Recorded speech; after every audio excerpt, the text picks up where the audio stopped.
Hey guys, I'm Coach Jay. I'm a mental performance coach. I live down in Ponte Vedra, Florida, and today I would just want to talk about it's hard to be great when you're on a bad team.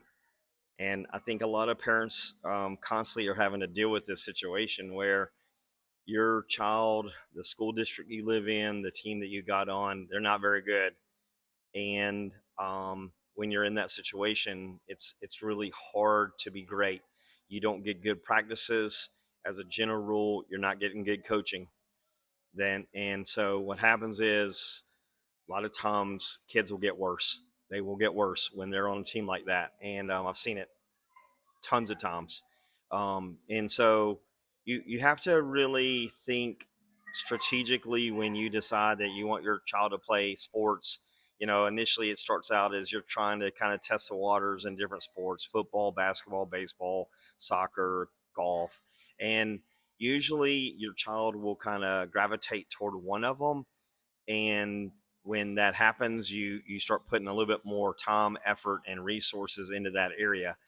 Now, a lot of times when you first start out, you're playing with rec leagues with a lot of dads coaching. And so what happens there is you get what you get. And if you're lucky and you live in the bigger cities, typically have some resources there. I know when I was in Atlanta, you got ex NFL guys.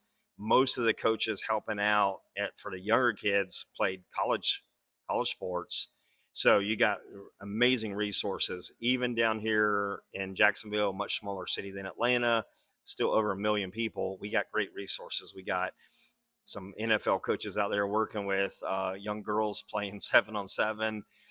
We just got great resources. So, if you having a great coach is really worth a lot. It's a big deal.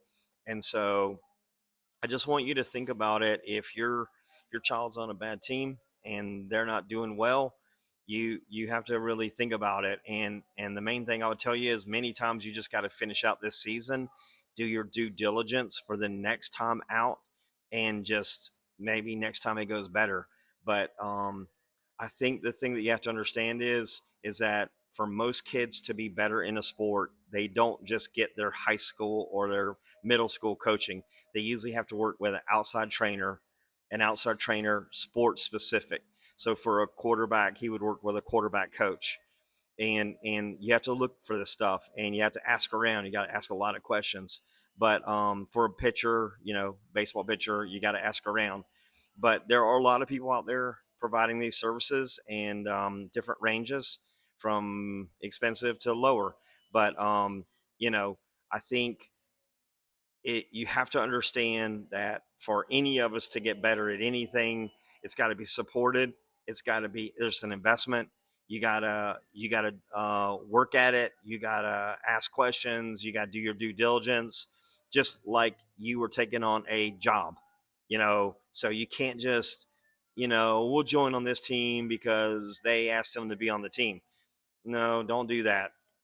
Most of my better athletes, they kind of did that when they were younger, and now they're very quick to ask a lot of questions. They're very quick to find out a little bit more about the program before they jump in.